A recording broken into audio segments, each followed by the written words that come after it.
جامعۃ الرشید میں ہم نے 3 دن کی ورک شاپ کروائی ہے. 3 دن کی نہیں, تقریباً 2.25 یا 2.5 دن کی. ابھی مکمل نہیں ہوئی ہے, تھوڑی سی باقی ہے. میں 2 دن سے مسلسل اسی میں مصروف تھا, تو ابھی صرف بیان کے لیے آیا ہوں, پھر واپس جانا ہے. اس میں تقریباً 18 یا 20 کے قریب شرکاء تھے, اور اس میں ہمارا شیڈول یہ تھا رات کو 9:30 بجے سونا ہے اور صبح 4 بجے اٹھنا ہے. سمجھ رہے ہیں اچھے بچے کیسے کب سوتے ہیں رات کو؟ ویسے تو رات کو جب آپ 9 بجے سو رہے ہیں 10, 11, 12, 1, 2, 5 گھنٹے بہت ہیں. 5 گھنٹے رات سونے کے لیے بہت ہے, 2 بجے اٹھنا چاہیے. لیکن یہ بھی سلوک کی پہلی منزل ہے. خانقاہ میں تو 17 منزلوں تک لے کے جاتے ہیں نا, تو یہ ابھی سلوک کی کیا تھی کہ چلو رات کو آپ 9 بجے سو جاؤ, پھر صبح کوئی آپ ٹینشن میں نہ ہو, آپ کو 9:30 بجے سو جاؤ, غم نہ ہو کہ ہمیں کم سلایا گیا ہے, لیکن صبح اٹھ جاؤ اچھے بچوں کی طرح. کتنے بجے؟ تو الحمدللہ تمام شرکاء کو ہم نے رات کو بلایا تھا, عشاء سے پہلے کھانا کھلایا, عشاء کے فوراً بعد ہم نے ان کو اچھے بچوں کی طرح 18 لڑکے تھے, سب ایجوکیٹڈ, کچھ بیٹھے ہوئے, ان کا میں ابھی تھوڑا سا تعارف بھی کرواؤں گا, آپ آ جائیں آگے. یہ دمام سے آئے ہیں ورک شاپ میں شرکت کرنے کے لیے, بیٹھے ابھی میں بلاتا ہوں آپ کو. تو سارے ماشاءاللہ یونیورسٹیوں کے پڑھے لکھے لڑکے, اور اکثریت ان میں دینداروں کی تھی. دینداروں کا مطلب جو گیٹ اپ دینداروں والا, اکثریت کا ایسا تھا. باقی تو کون دیندار ہے کون نہیں ہے اللہ ہی بہتر جانے. اس میں جو شیخ صاحب تھے, ٹھیک ہے, جو پیر صاحب یعنی ہم جو بنے ہوئے تھے وقتی طور پر, میں نے ان کو پہلے بتا دیا کہ 3 دن کے لیے تمہارا پیر و مرشد کون ہے؟ میں ہوں. اس کے بعد بھلے نہ نہیں ہے, کوئی بھی نہیں ہے, فی الحال آپ کا پیر و مرشد کون ہے؟ ایسا ہی کہا تھا نا بھائی پہلے دن. ان کو مغرب کے بعد سب کو بلایا جامعہ میں, مغرب کے بعد سے ہم نے کہا ہمارا کام کیا ہو گیا ہے سٹارٹ. اب 3, 2.5 دن یا 2.25 دن جو بھی بنتے ہیں, اس میں آپ کے پیر و مرشد کون ہے؟ میں نے کہا فی الحال آپ مجھ سے بیعت ہو. عشاء سے پہلے کھانا کھایا, عشاء کے فوراً بعد اچھے بچوں کی طرح. رات کو جلدی سونا صحت کے لیے انتہائی مفید بھی ہے اور انتہائی ضروری بھی ہے. اگر آپ رات کو دیر سے سونے کے عادی ہیں تو آپ پہ شوگر کا حملہ بہت جلدی کسی بھی وقت ہو سکتا ہے, چاہے آپ ساری زندگی کے لیے چینی چھوڑ دیں. شوگر کی بیماری کا بہت بڑا دخل کس سے؟ یہ تو جسمانی نقصان ہوتا ہے. روحانی نقصان کیا ہوتا ہے کہ آپ کے دن کے کاموں کی ساری برکت ختم ہو جاتی ہے. ہم اسی لیے کام نہیں کر پاتے کہ ہم کاموں کا آغاز لیٹ شروع کرتے ہیں, جبکہ حدیث میں آتا ہے رسول اللہ صلی اللہ علیہ وسلم نے ارشاد فرمایا بورک لامتی فی بکورہا, میری امت کی برکت صبح ارلی ان دا مارننگ رکھ دی گئی ہے. بکور کا مطلب صبح نہیں, ارلی, بالکل صبح کا ابتدائی وقت. جب مرغا جو ہے نا, مرغے کو پتہ چل جاتا ہے کہ اب صبح ہو گئی ہے, تو جب بانکیں دینا شروع کر دیتا ہے نا مرغا, اس کا مطلب اب دن کا آغاز یہ فجر سے پہلے ہوتا ہے, صبح کا وقت شروع. سمجھ رہے ہو کہ نہیں سمجھ رہے؟ تو 4 بجے ماشاءاللہ یہ لوگ اٹھے, آدھا گھنٹہ ان کو تہجد کا دیا گیا. آدھے گھنٹے میں تہجد, دعائیں, جو بھی معمولات ہیں وہ کرنے ہیں. میں نے کہا ساری زندگی نہیں کرنا, لیکن فی الحال کر لو, اللہ نے چاہا تو باقی زندگی میں بھی انشاءاللہ عادت. بعض دفعہ شیطان کہتا ہے یار یہ کون ٹینشن ہے تو اتنی, تو بھائی ابھی کر لو, تو اللہ نے چاہا تو انشاءاللہ عادت پڑ جائے گی. تو پھر 4:30 بجے ان کو ہم نے جامعہ کے قریب گراؤنڈ میں بھگایا. 18 لڑکے تھے نا. تو میرا خیال یہ تھا کہ میں مولوی ہوں تو سب سے سست میں ہوں گا, یہ تو ماشاءاللہ یونیورسٹیوں سے فارغ ہیں, میڈیکل, ایک ڈاکٹر بھی ہیں ہمارے پاس, کوئی انجینئر ہے, کوئی ڈاکٹر ہے, کوئی بزنس مین ہے, اور ماشاءاللہ ہیں بھی. اب یہ دیکھ لیں ماشاءاللہ کیسے لال سرخ, پشاور کے ہیں یہ, دمام میں جاب کر رہے تھے, اسپیشل ورک شاپ کے لیے آئے ہیں یہ. تو لیکن جب اندازہ ہوا تو پتہ یہ چلا کہ ہم لوگ بھاگنے میں, چپل چرا کے بھاگنے میں تو بہت تیز ہیں, کسی کی گھنٹی بجا کے بھاگنے میں تو, ویسے ہی مذاق کر رہا ہوں, ایسا نہیں چپل وپل کوئی نہیں چراتا بھائی. لیکن ہم ویسے جو ہے نا, یعنی اکثر ساتھیوں کی حالت یہ تھی کہ 2-4 قدم چلنے کے بعد ان کا سانس, بولو بھائی, 2-4 ایسا ہی تھا نا. جہاں میں کہیں جھوٹ موٹ بولوں تو بتا دیں کہ یار مولوی صاحب یہ غلط بول رہے ہو, یار ایسا نہیں کرو, تو گواہ کے طور پر بٹھایا ہوا ہے. 2-4 قدم چلتے تو سانس کیا ہو جاتا, سے اندازہ ہوا کہ معاملہ بہت زیادہ, یار ابھی 30-35 سال آپ کی عمر ہے, آپ صبح 4 بجے جب آکسیجن کا تناسب ہوا میں بہت زیادہ ہوتا ہے آپ ویسے ہی فریش ہوتے ہو, اس وقت آپ 2 قدم جاگنگ نہیں کر سکتے, تو اس کا مطلب ہے کہ آپ کیا تیر مارو گے دنیا میں بھائی. انسان کچھ بھی کرتا ہے نا, بڑے بڑے کام, اس کے لیے صحت کا اچھا ہونا ضروری ہے. تو مجھے اندازہ ہوا کہ یہ معاملہ بہت زیادہ کیا چل رہا ہے, داڑیاں بھی ہیں ماشاءاللہ, نماز بھی پڑھتے ہیں, یہ تو چل ہی نہیں سکتے. چلو 50 سال کا آدمی ہو, اسے بھاگتے ہوئے تھوڑا سا وہ ہو رہی, تو 35 سال کے. تو میں نے ان لوگوں سے کہا کہ بھائی آپ بھاگیں, یہ خانقاہ ہے. اب آپ کہیں گے کس قسم کی خانقاہ ہے یار, خانقاہ میں تو ذکر اللہ ہوتا ہے, اللہ اللہ سکھاتے ہیں. اللہ کے بندو, جیسے نماز روزہ ضروری ہے, مسلمان کو من حیث القوم دنیا میں دین کو غالب کرنے کے لیے, یا اللہ اس کے رسول نے جو ہمیں حقوق بتائے ہیں, جو اللہ اس کے رسول کے حقوق ہیں, ان کو پورا کرنے کے لیے بھی تو کوئی جسم میں اسٹیمنا ہونا چاہیے کہ نہیں چاہیے. یہ جو نبی نے فرمایا المؤمن القوی خیر من المؤمن الضعیف, طاقتور مومن کمزور مومن سے اللہ کو زیادہ محبوب ہے. تو یہ کیوں فرمایا آپ نے؟ اس لیے کہ وہ صحابہ میں اگر یہ قوتیں نہ ہوتی تو روم اور فارس کو فتح کر لیتے. وہ تو ایسا ہی ہوتا بنی اسرائیل کی طرح. موسیٰ علیہ السلام نے بنی اسرائیل کو کہا جاؤ فلاں قوم سے لڑو, تو انہوں نے کہا ہم نہیں لڑ سکتے بھائی, وہ تو بہت بڑا مسئلہ ہے وہاں پہ, ٹھیک ہے نا. اذهب انت وربک فقاتلا, آپ جائیں, آپ کا رب جائے, لڑیں, فتح ہو جائے تو ہمیں بتا دینا, ہم بھی آ جائیں گے پیچھے پیچھے. اور کتنے مواقع تھے, سست آدمی دنیا میں کوئی بھی کام نہیں کر سکتا. پھر ان سے کہا گیا کہ یہ کر لو, گائے ذبح کر لو, یار یہ بڑی ٹینشن والا کام ہے, کس قسم کی ہو, فضول قسم کے سوالات. بنی اسرائیل کو جو بھی کہا جاتا, کوئی بھی آرڈر دیا جاتا, بنی اسرائیل پہلی دفعہ میں وہ کام نہیں کرتے تھے. کیوں؟ غلام تھے. حالانکہ پیغمبروں کی اولادیں تھیں. بنی اسرائیل کس کی اولاد تھی؟ یعقوب علیہ السلام کی اولاد کو بنی اسرائیل کہا جاتا ہے. پیغمبروں کی اولاد ہے, نہ اس سے گائے ذبح ہو رہی ہے, نہ کوئی اور شریعت کا حکم اس پر سے عمل ہو رہا ہے. کیوں؟ اس لیے کہ ایک طویل عرصہ تک فرعون کی غلامی میں اس نے زندگی گزاری, تو مینٹل اپروچ غلاموں والی ہو گئی. بس ہمیں بوٹ پالش کرنے پہ لگا دو, ہمیں کوئی مزدوری کا کام دے دو, کوئی تھوڑا سا یہ کر دو, وہ بس اس سے زیادہ نہیں, روٹی مل جائے, کھانا مل جائے, اور کچھ نہیں. تو ٹھیک ہے, دنیا کی محبت کی حد تک تو اتنا ہی ہے کہ روٹی مل جائے, لیکن اللہ نے اور بھی تو کام ہمارے ذمہ لگائے ہیں نا, بڑے بڑے کام. تو وہ نہیں کرتے تھے. یہ ہندوستان میں جب انگریز آیا ہے نا, تو انگریزوں نے یہ بات لکھی ہے کہ یہ جو مغل بادشاہ تھا نا آخری, کیا نام تھا اس کا, بہادر شاہ ظفر, میں اس کے مزار پہ گیا ہوں, وہاں مزار پہ کوئی حاضری دینے نہیں گیا ویسے عبرت کے لیے بادشاہ کے مزار پہ اس کی شاعری پڑھی میں نے وہاں جا کے, کیونکہ ہم مزاروں والے, بولو بھائی, نہیں ہیں. جب بھی کوئی پوچھا کرے نا آپ فلاں, وہ جمعے کے بیان میں کہہ رہا تھا کہ وہ مزار تھا وہاں ان کا, کیا نام ہے یار, عبداللہ شاہ غازی کا, تو وہ میں ٹرین کا سفر بتا رہا تھا, بھول گیا تھا. تو وہ اس میں یہی تھا کہ میں نے ان سے کہا کہ آپ جن بابا کے مزار پہ جا رہے ہو نا, ان کا مزار ماڑی پور میں بھی ہے. عبداللہ شاہ غازی کے 2 مزار ہیں, ایک وہاں بھی, ایک یہ وہ بچپن کا ہے, اور یہ ان کے بڑھاپے کا ہے. ایسا چل رہا ہے, 2-2 3 مزار بھی چل رہے ہیں بزرگ کے. بھائی دکانیں ہیں یہ, بزرگوں کے ناموں کو کیا کرایا جاتا ہے, کیش. کچھ بھی بنا کے تختی لگا دو, پبلک طواف کرنا.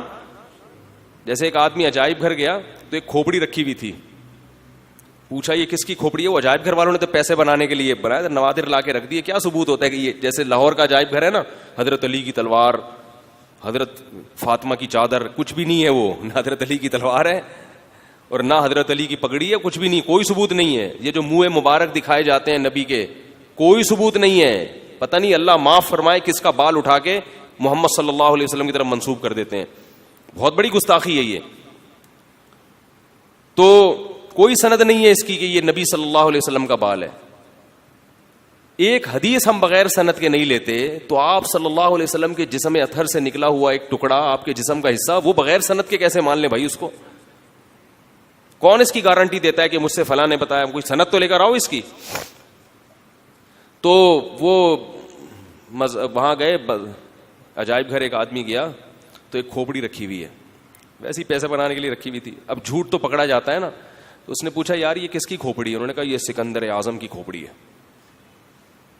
اس نے کہا یار تھوڑی دیر پہلے میں دیکھ کر آیا تھا ایک چھوٹی سی کھوپڑی تھی, اس کے بارے میں نے ملازم سے پوچھا, اس نے بھی بتایا کہ یہ کس کی ہے؟ سکندر اعظم کی. اب وہ پھنس گیا. تو اس نے کہا وہ بچپن کی کھوپڑی ہے, یہ ان کے بڑھاپے کی کھوپڑی. ہم نے احتیاطاً دونوں قسم کی کھوپڑیاں جمع کر کے رکھی ہوئی ہیں, بچپن کی بھی ہے اور بڑھاپے کی بھی ہے. تو خیر, تو ان کو ہم نے جو خانقاہ میں جو مریدین تھے نا, ان کو ہم نے صبح 4 بجے بھگایا. کچھ تو بھاگے, کچھ تھوڑا کم بھاگے, کچھ تھوڑا سا بھاگے, کچھ تھوڑا سا سیکھ گئے کہ یہ بھی کوئی دنیا میں کام ہے, ایسا بھی ہمیں کرنا چاہیے. پھر آج دوبارہ بھگایا. اب ورکشاپ تو ختم ہو گئی ہے. ورکشاپ جو تھی نا مغرب میں, ہم نے سارا جو ان کا تھیوریز تھی وہ پڑھا کے ختم کر دی, پریکٹس وغیرہ کروا کے, لیکن ان کو جامعہ میں روک لیا ہے. روکا اس لیے کہ اگرچہ آپ کی چھٹی ہے, مگر آپ آج دوبارہ عشاء سے پہلے کھانا کھائیں گے, عشاء کے بعد آپ فوراً سو جائیں گے, صبح 4 بجے اٹھ کے دوبارہ کیا کریں گے؟ اب میں بھی وہیں جاؤں گا, میں بھی صبح 4 بجے میں وہاں پہنچوں گا. شیخ صاحب نہیں ہو تو پھر فائدہ کیا ہے؟ پیر صاحب سو رہے ہیں خراٹے لے کے, مریدین کیا کر رہے ہیں؟ بھاگ رہے ہیں, کہیں ہمیں مروا رہا ہے. اور میں ایسا شیخ ہوں جو اپنی اصلاح کے لیے یہ کام کر رہا ہوں. ان کو پہلے میں نے بتا دیا کہ میں بھی 17ویں منزل پر نہیں ہوں, میں بھی پہلی منزل پر ہی ہوں. تو مقصد یہ ہے کہ ہم بھی سیکھ لیں گے اس بہانے, آپ کو بھی سکھا دیں گے تو ہم بھی سیکھ لیں گے. تو پہلے ہم نے بتا دیا کہ ہم زیادہ فنٹر گیری کی ضرورت نہیں ہے, ٹھیک ہے, ہم بھی آپ جیسے ہی ہیں, آپ جیسے ہی نالائق ہیں, سب پیر مرید سب ایک جیسے ہیں اس میں. ایسا جب ڈیجیٹل خانقاہ ہے تو پھر اس کے اصول بھی نرالے ہیں نا. عام خانقاہ میں اصول یہ کہ پیر پہنچے ہوئے ہوتے ہیں, مرید وہاں تک پہنچنے کی کوشش کر رہے ہوتے ہیں. ہماری خانقاہ کا اصول ہے کہ پیر بھی نہیں پہنچا ہوا, مرید بھی نہیں پہنچے ہوئے, سب مل کے ایک ہدف تک پہنچنے کی کوشش کر رہے ہیں. ہم نے کہا بھائی ہماری بھی زندگی بھی بکھری ہوئی ہے, تو ہم بھی چاہتے ہیں کہ اس میں کوئی انتظام آ جائے. تو تکرار کے طور پر ہم نے یہ ورکشاپ کروائی ہے کہ ہم بھی انسان بن جائیں, آپ بھی انسان بن جاؤ. تو نہیں بنے تو پھر دوبارہ کوشش کریں گے, پھر کوشش کریں گے. تو کوئی کسی کو جانچنے کی کوشش نہ کرے کون کتنے پانی میں ہے. تبلیغ میں نکلتے ہیں نا بھائی, سب سیکھنے والے ہیں. تو تہجد بھی ہو گئی, صبح کیا ہو گیا ان کا, ورزش بھی ہو گئی, ٹھیک ٹھاک پسینہ نکالا الحمدللہ. اس کے بعد 2-4 ان کو یوگا کی ورزشیں بتائیں جو دماغ کو فریش کرنے کے لیے ضروری ہیں, زیادہ نہیں, 2-4, اس سے دماغ فریش رہتا ہے, تھوڑا سا جسم فٹ فاٹ رہتا ہے. اور پھر ان کا نہائے دھوئے, صاف ستھرے کپڑے پہن کے فجر کی نماز پڑھنے گئے. خدا کی قسم اتنا مزہ آیا کہ مزہ آیا نہیں آیا انہیں سے. صبح کے وقت جو ہے نا ہوا میں آکسیجن کا تناسب بہت زیادہ ہوتا ہے. وہ آپ جب جاگنگ کرتے ہیں یا واکنگ کرتے ہیں, جاگنگ نہ تو چلو تیز واکنگ بھی ہو جائے, تو ذہن اتنا فریش ہوتا ہے. میں نے کسی حکیم کی کتاب میں پڑھا, ایک بہت ماہر حکیم تھے, کہ اتنی انرجی آپ کو ملتی ہے صبح ہوا میں سانس لینے سے جو کئی گھنٹوں کے لیے کافی ہے. اور اس میں حکیم صاحب نے یہ بھی لکھا کہ کئی گھنٹوں کی نیند آپ کو اتنا فریش نہیں کرتی جتنا صبح کی واکنگ فریش کر دیتی, جو ہوا خوری ہے فریش کرتی. ریسرچ ڈاکٹروں کی زیادہ ہے, صحت حکیموں کی اچھی ہے. صحت کے بارے میں معلومات ڈاکٹروں کے پاس زیادہ ہوتی ہیں. کیا خیال ہے بھائی؟ وہ تو ایک حکیم تو چھوڑو ہوتے ہیں. حکیم سے تو معلومات لینے سے پہلے گوگل پہ سرچ کر لیا کرو کہ یہ معلومات لینے کے قابل بھی ہے یا نہیں ہے. ایک نمبر کے پھینکو ہوتے ہیں اکثر, سارے نہیں, کچھ اچھے بھی ہوتے ہیں لیکن اکثر پھینکو ہوتے ہیں. لیکن صحت پھر بھی کس کی اچھی ہوتی ہے؟ میں نے 100 سال کے حکیم دیکھے ہیں, 99 سال کے حکیم دیکھے ہیں, ایسی فٹنس. ابھی ہمارے محلے میں ایک جہاں میں رہا کرتا تھا, ایک حکیم صاحب کا پچھلے سال یا 2 سال پہلے انتقال ہوا ہے. 100 سال سے اوپر عمر ہوگی ان کو. میری بڑی اچھی دوستی تھی ان سے, میرے والد صاحب کے دوست تھے, دہلی کے تھے وہ. جب ہاتھ ملاتے تھے تو ہاتھ چھڑانا مشکل ہو جاتا تھا. دہلی کے تھے وہ, اور چھوٹا سا مطلب تھا, کوئی بہت پہنچے ہوئے بھی نہیں تھے, چھوٹے موٹے نسخے ٹوٹکے بتاتے رہتے تھے لوگوں کو. اور اتنے نیک آدمی تھے کہ ان سے اگر علاج نہیں ہوتا تھا نا تو کہتے تھے بھائی میں اس کے علاوہ میرے پاس کوئی علم نہیں ہے, کسی اور کے پاس جاؤ. ورنہ ڈاکٹر یا حکیم کبھی اپنی کم علمی کا اعتراف وہ تجربے کرتا رہے گا, ٹھوکتا رہے گا, بندہ مر جائے گا, کہیں گا قسمت میں مرنا لکھا ہوا تھا. تو وہ کہہ دیتے تھے بھائی میں اس بیماری کا یہی علاج جانتا ہوں, اس سے زیادہ میری تحقیق نہیں ہے. اب آپ کسی اور کے پاس, تو صحت ایسی تھی کہ ہاتھ پکڑ لیں تو بندہ, اور خوش مزاج, صحت اچھی ہوتی ہے تو انسان خوش مزاج ہوتا ہے نا. لیکن اس کے باوجود ریسرچ ڈاکٹروں کے پاس ہے, مگر مرتے دیر سے کون ہے؟ حکیم. صحت کس کی اچھی ہوتی ہے؟ وجہ اس کی ہے کہ چند بنیادی چیزوں پر حکیم لوگ عمل کرتے ہیں. صحت کے جو چند بنیادی اصول ہیں نا, ان پہ حکیم لوگ کمپرومائز. کیا مطلب؟ رات کو جلدی سونا ہے, صبح جلدی اٹھنا ہے. جبکہ ڈاکٹر لوگ کلینک ہی رات کو 3 بجے بند کر کے آ رہے ہوتے ہیں, اور بھونکتے ہوئے کتے ان کو گھر پہنچاتے ہیں. ایک اورنگی ٹاؤن سے ایک ڈاکٹر صاحب تھے, وہ 3 بجے کلینک بند کر کے آتے تھے. مجھے خود ان کے بیٹے نے بتایا کہ کتے بھونک رہے ہوتے ہیں ہمارے ابو کے اوپر جب یہ اورنگی ٹاؤن سے گھر آ رہے ہوتے ہیں. 3 بجے جو آدمی سوئے گا اور پھر وہ سو کے اٹھے گا کب؟ 12 بجے. ان ڈاکٹر صاحب کو اللہ تعالیٰ ان کی عمر میں برکت دے, ان کو شفا عطا فرمائے. شوگر بھی ہو گئی ہے, اور شوگر کی وجہ سے ان کی آنکھوں کی بینائی بھی چلی گئی ہے. کیا فائدہ MBBS کرنے کا کہ آپ 50-55 سال کی عمر میں آپ نابینا ہو گئے ہے بھائی. کیوں؟ ریسرچ بہت ہے, شوگر کے بارے میں پوری کتابیں لکھ دیں گے, لیکن رات کو جلدی نہیں سو رہے اور صبح اٹھ نہیں رہے جلدی. بات نہیں آ رہی میرے خیال ہے. تو کیا ہے, ان کو ہم نے صبح جلدی اٹھایا, جاگنگ کرائی, پھر ان کو کچھ اصول چھوٹے موٹے بتائے صحت کے حوالے سے, جو اتنے زیادہ نہیں ہیں, جو چھوٹے موٹے معلومات ہیں وہ. اور پھر جو ہمارے جو ناشتہ واشتہ کرتے تھے, پھر ان کی جو ورک شاپ کا ٹائم شروع ہو جاتا تھا, پھر وہ وغیرہ وغیرہ, پورا اسی طرح سے ہمارا شیڈول. پھر عصر کے بعد انہوں نے سوئمنگ کی ہے, جامعہ میں سوئمنگ پول بھی ہے. عصر سے مغرب تک سوئمنگ ہو گئی ان کی, صبح جاگنگ ہو گئی. ہم نے ان کا تیل الحمدللہ نکال لیا. تو اب یہ ان کو روک کے صرف اس لیے رکھا ہوا ہے کہ آپ نے عشاء پڑھ کے سو جانا ہے, صبح دن کا آغاز 4 بجے سے کرنا ہے. کیونکہ میں نے ان سے کہا کہ اگر آپ ابھی گھر چلے گئے تو آپ اس ورک شاپ کے ماحول سے باہر نکل جاؤ گے.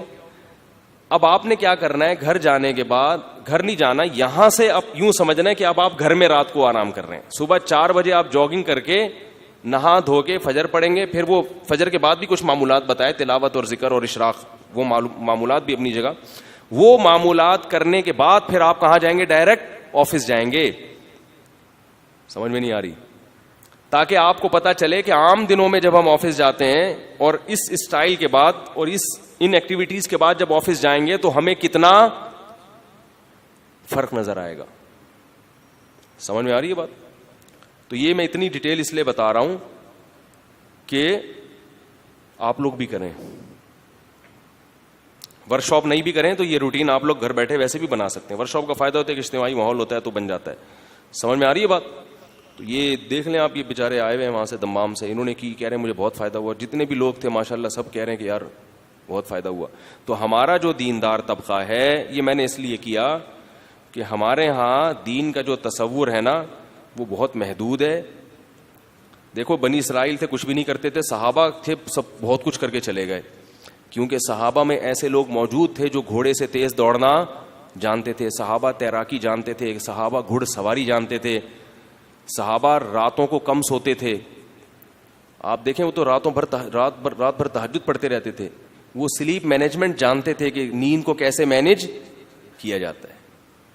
وہ قدرتی طور پہ جانتے تھے کہ کون سے اوقات سونے کے ایسے ہیں جن میں تھوڑا سو کے بھی انسان نیند کے جو مقاصد ہیں وہ بھرپور طریقے سے حاصل کر سکتا ہے, اور کون سے ٹائم ایسے ہیں جن میں کئی گھنٹے سوتے رہو مگر پھر بھی تھکاوٹ ہوگی. سونا جو ہے نا اس کے بھی ٹائمنگ ہے, اوقات ہیں. خلاصہ میں بتا دیتا ہوں سونے کے بارے میں. رات کو جلدی سوئیں اور پھر جلدی اٹھ جائیں, اور اگر فجر سے پہلے تھکاوٹ محسوس تو فجر سے پہلے تھوڑی دیر کے لیے دوبارہ سو جائیں. سمجھ میں آ رہی ہے بات؟ ہمارے نبی کی جو طریقہ تھا نا رات کو سونے کا, عشاء پڑھتے ہی سو جاتے تھے اور پھر رات کے کچھ دیر آرام کر کے دوبارہ کھڑے ہو جاتے تہجد کے لیے. اب پوری رات تہجد چلے گی تو فجر کی نماز کے بعد جب اذان ہوتی تھی تو اذان اور نماز میں جو وقفہ ہوتا تھا نا, اس دوران آپ صلی اللہ علیہ وسلم ہلکی سی نیند لیا کرتے تھے. یہ تجربہ کر کے دیکھیں, یہ ہلکی سی نیند آپ کو دوبارہ تازہ دم کر دے گی, پھر سارے دن کے لیے کیا کر دے گی, ایک دم فریش کر دے گی. آپ پھر آپ کو تھکاوٹ محسوس ہوگی دن کے 12 اور 1 بجے جب سورج بلندی پہ پہنچے گا. اس وقت کھانا کھا کے پھر آپ صلی اللہ علیہ وسلم کیا کرتے تھے؟ تھوڑی دیر قیلولہ کرتے تھے. وہ قیلولہ آپ میں انرجی بھر دے گا رات تک کے لیے, فریش رہیں گے بالکل. اب ان کو پتا ہے آج صبح سے میں بول رہا ہوں کہ نہیں بول رہا, ورک شاپ میں صبح 7:30 بجے سے کھڑے کھڑے میں ان کو پڑھا رہا ہوں نان اسٹاپ. درمیان میں قیلولے کا ٹائم آیا اور ہماری کلاس ختم ہوئی ہے مغرب میں. ایسا ہی ہے نا؟ مگر میرے چہرے سے, میرے بات چیت کے اسٹائل سے کہیں سے بھی لگ رہا ہے کہ مفتی صاحب تھکے ہوئے ہیں آج. مجھے تو آپ لوگ تھکے ہوئے لگ رہے ہیں, کہیں سے لگ رہا ہے کہ تھکے ہوئے ہیں. حالانکہ میں اگر نیند کو شمار کروں تو میری 24 گھنٹے میں جو نیند ہوئی ہوگی میرا خیال ہے بمشکل 4 گھنٹے کی ہوئی ہوگی. بمشکل کتنی دیر کی ہوئی ہوگی؟ بمشکل یعنی رات کی نیند ملا کے 4 گھنٹے کی. تو یہ چیزیں بھی کیا ہیں میرے بھائی؟ سیکھنے کی ہیں, تاکہ ہم اپنے اوقات کو زیادہ سے زیادہ جاگ کے ذہن کو فریش رکھ کے مفید کاموں میں کھپا سکیں. ہمارے دن کے زیادہ تر حصے خراٹے لیتے ہوئے 12 بجے معذرت کے ساتھ ایسے اٹھتے ہیں جیسے اللہ معاف فرمائے, بس نہیں بولے کیسے. کوئی 11 بجے اٹھ رہا ہے, کوئی 10 بجے اٹھ رہا ہے, منہ دھوتا ہے, پھر جا کے 10 بجے اٹھے گا, ناشتہ واشتہ کر کے آفس پہنچے گا, 1 بجے پھر ٹون ہونا شروع ہو جائے گا, تھکاوٹ شروع ہو جائے گی, کیونکہ دوپہر کا وقت تھکاوٹ کا ہوتا ہے. پھر دماغ میٹر شارٹ ہونا شروع ہو جائے گا. تو یہ عجیب سا لائف جو ہے نا ہماری گزر رہی ہے. تو اللہ کا بڑا فضل ہے, یہ عثمان بھائی نے کروائی ہے مجھ سے گن پوائنٹ پہ کہ یار کرا دیں اب. تو اس کے الحمدللہ بہت اچھا رزلٹ سامنے آیا. ایک تھوڑا سا مجھے خود بہت فائدہ ہوا, کیونکہ میں بھی سستی کا شکار ہو گیا تھا, میری بھی روٹین ساری خراب ہو گئی تھی. اور ایک بات یاد رکھو, اگر کبھی آپ کو خیال ہو نا کچھ کام ایسے جو رات ہی کو کرنے کے ہیں, تو اس میں پھر بجائے اس کے کہ آپ عشاء کے بعد کریں, آپ عشاء کے بعد سو جائیں, رات کو 2 بجے اٹھ کے شروع کر دیں وہ کام. اس لیے جو ٹائم لینڈر والے ہیں نا سلیمان احمد صاحب, یہ ساری ترتیب انہی نے ہم کو بتائی ہے, اور یہ قرآن و حدیث سے ثابت ہے یہ سب. تو میں نے ایک دن فون کیا ملاقات کے لیے, میں نے کہا ملاقات کرنا چاہتا ہوں. تو کہہ رہے ہیں صبح 2 بجے انشاءاللہ میں آپ سے ملاقات کروں گا. ٹھیک صبح کتنے بجے؟ 2 بجے. واقعی ایک آدمی 9 بجے سو کے یا 9:30 بجے سو کے صبح 2 بجے تو اس کو لگتا ہے کہ صبح 2 بج رہا ہوں, اتنا فریش ہوتا ہے. اب آپ کے پاس پوری رات تہجد پڑھیں, چاہے اپنا کوئی لیپ ٹاپ لے کے آفس کا کام کر لیں اس میں, اور فجر سے پہلے 5-10 منٹ کے لیے آپ دوبارہ سو جائیں. آ رہی ہے سمجھ میں کہ نہیں آ رہی؟ امیدیں آ رہی ہوگی انشاءاللہ. تو اب میں وہ بیان کرتا ہوں وہ کہاں سے آج چل رہی تھی, قرآن مجید کی آج. یہ اصل بات جو رہ گئی کہ بھائی یہ دیندار کے لیے اس لیے ضروری ہے, ویسے تو بے دین ہو دیندار ہو سب کے لیے ضروری ہے. یہ ایکٹیویٹی پر آپ آئیں گے نا تو خود بخود دین بھی آپ کی زندگی میں آنا شروع ہو جائے گا. جب 4 بجے اٹھ کے ورزش کرو گے تو آدمی کہے گا یار آپ فجر بھی پڑھ لو یار ٹھیک ہے نا, کیا جا رہا ہے. اور میں آپ کو بتا دوں ایک دن یہ کر کے دیکھیں, مزہ نہ آئے نا تو جتنے پیسے میں نے لیے آپ مجھ سے واپس لے لیں, مزہ بہت آئے گا انشاءاللہ.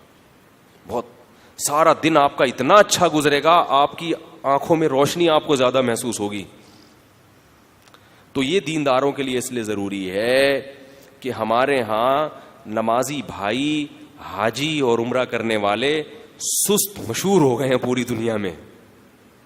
گھر میں جو بچہ دیندار ہوتا ہے سب سے زیادہ سست, کیا خیال ہے, وہی ہوتا ہے.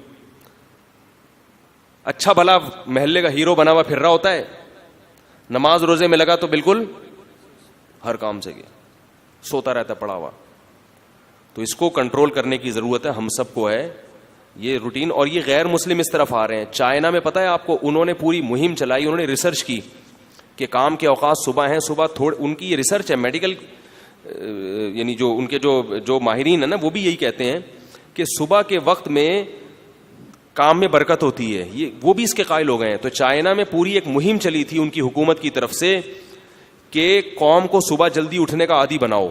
مہم چلی, اس کے بعد انہوں نے پوری قوم کو صبح جلدی اٹھنے کا عادی بنا دیا.